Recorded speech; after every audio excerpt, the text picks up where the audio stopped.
தக்காளி. பெரும்பாலும் நம்ம அடைக்குனா தக்காளி யாரும் போட மாட்டாங்க. ஒரு பாதி தக்காளி நல்லா இருக்கும்.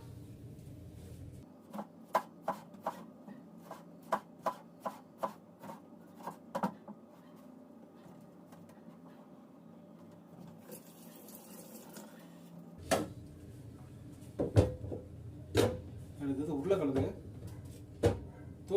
தோல் எடுக்க வேண்டாம், நல்லதுதான். நைஸா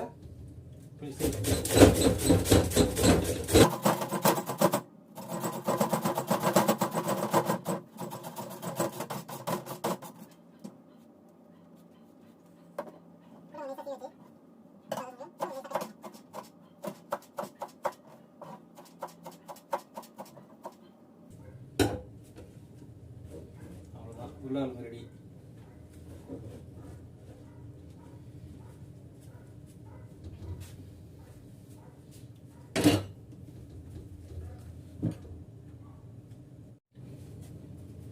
அடுத்தது ஒரு கப்பு ஆட்டா, கோதுமை மாவு.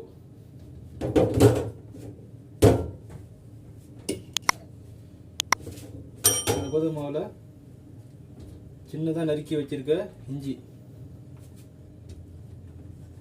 சின்னதாக நறுக்கி வச்சிருக்க பூண்டு, சின்னதாக நறுக்கி வச்சிருக்க கொத்தமல்லி தழை, பச்சை மிளகாய் சின்னதாக நறுக்கிட்டு, உருளைக்கிழங்கு நம்ம செதுக்கி வச்சோம் இல்லையா உருளைக்கிழங்கு அது. அடுத்தது தக்காளி, வெங்காயத்தை நல்லா பிசைஞ்சு தனித்தனியாக எடுத்துக்கணும்.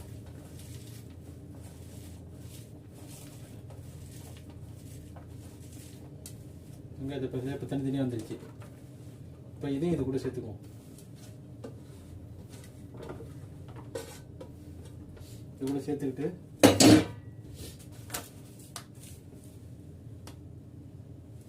அடுத்ததில் கொஞ்சம் உப்பு,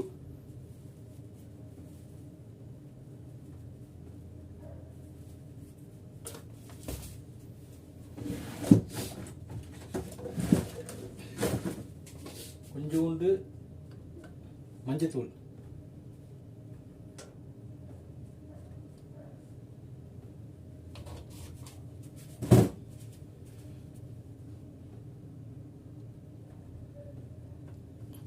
இது கூட குடமிளகாய். இங்கே பட்டை மிளகாய் நம்ம போடுவோம், இங்கே குடமிளகாய் தான் இருக்கிறதுனால குடமிளகாய்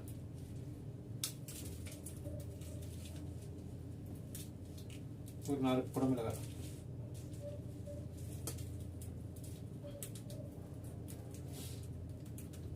நல்லா சின்னதாக பிச்சு போட்டு நம்ம ஊரில் அரிசி கலப்பரை போட்டு அரைச்சி அதுலேயே இந்த பட்டை மிளகாலாம் போட்டு அரைச்சிடுவோம். இது அப்படி கொஞ்சம் தனித்தனியாக மேலே போடுறதுனால அது கொஞ்சம் பெருசு பெருசாக அப்படி தெரியும்.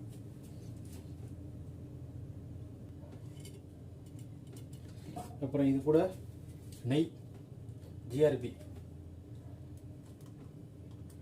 இது ஃப்ரிட்ஜில் இருந்ததுனால கொஞ்சம் கட்டியாக இருக்குது.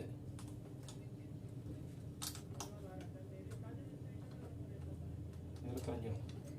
சும்மா கொஞ்சோடு நெய்.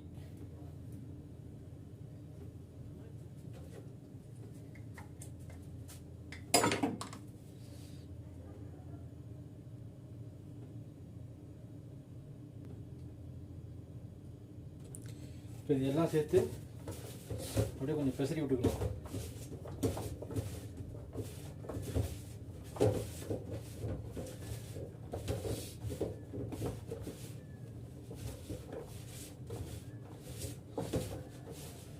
தண்ணி ஊற்றிடக்கூடாது. இந்தமாதிரி நல்லா பெசரி மாவு இந்த வெங்காயம் தக்காளி எல்லாத்தையும் சேர்கிற மாதிரி பெசரிக்கிட்டு அதுக்கப்புறமா நம்ம தண்ணி ஊற்றி கொஞ்சமாக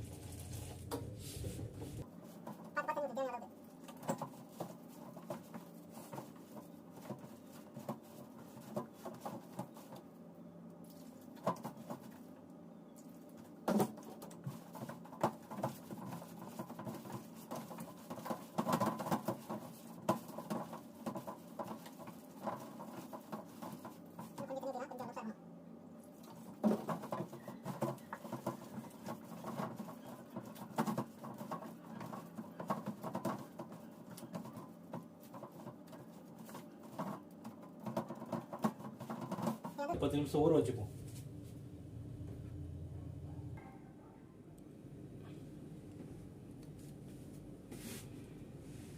பாருங்க மாவு ஊறிக்கிட்டு இருக்கு. கலரை பாருங்கள் எப்படி இருக்குன்ட்டு. இது கோதுமை மாவில் செய்கிற அடை. தக்காளி, வெங்காயம், பச்சை மிளகாய், பட்டை மிளகாய், இஞ்சி, பூண்டு, கொஞ்சம் நெய் இதெல்லாம் சேர்த்து கொத்தமல்லி. இது கூட இப்போ நம்ம இதை சுடும்போது கருவேப்பிலை போட்டுப்போம். தோசைக்கல்லை வச்சாச்சு. வாங்க அடுப்பை பற்ற வச்சுப்போம்.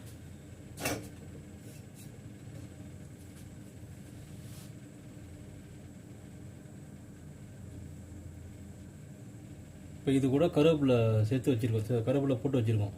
இது நம்ம அடையை தட்டும்போது மிக்ஸ் பண்ணிக்க வேண்டியதான். இது கூட கொஞ்சம் எண்ணெய் ஊற்றிக்கும்.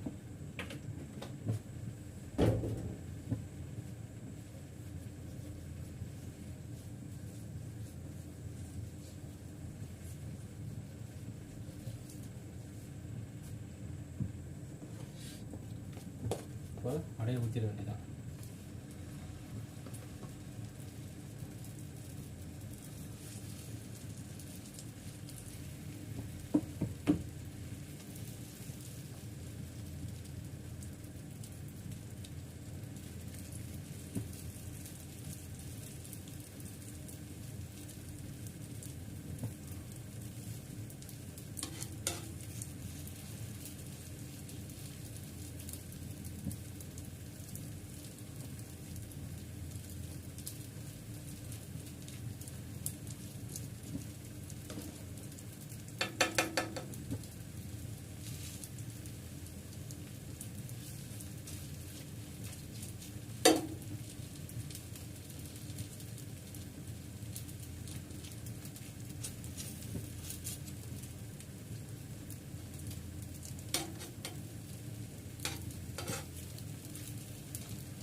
அடை இன்றைக்குமே ரவுண்ட் ஷேப்பில் வராது, இப்படி தான் இருக்கும். அது வெங்காயம், தக்காளி, உருளைக்கிழங்குலாம் போட்டுருங்க. கொஞ்சம் பெருசு பீஸாக இருக்கிறதுனால கொஞ்சம் ரவுண்ட் ஷேப்பில் வராது, இப்படி தான் வரும். இது மேலே கொஞ்சம் எண்ணெய் சேர்த்துக்கணும்.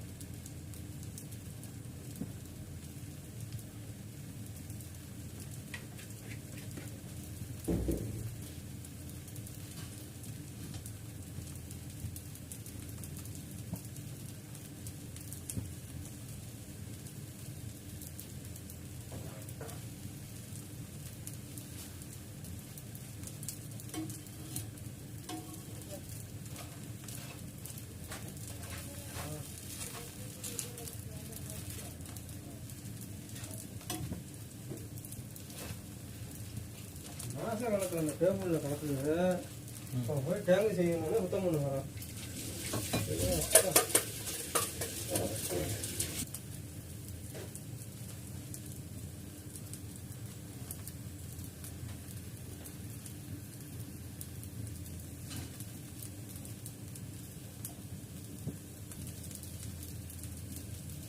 இதை இப்போ பருத்தி போட்டுருவோம்.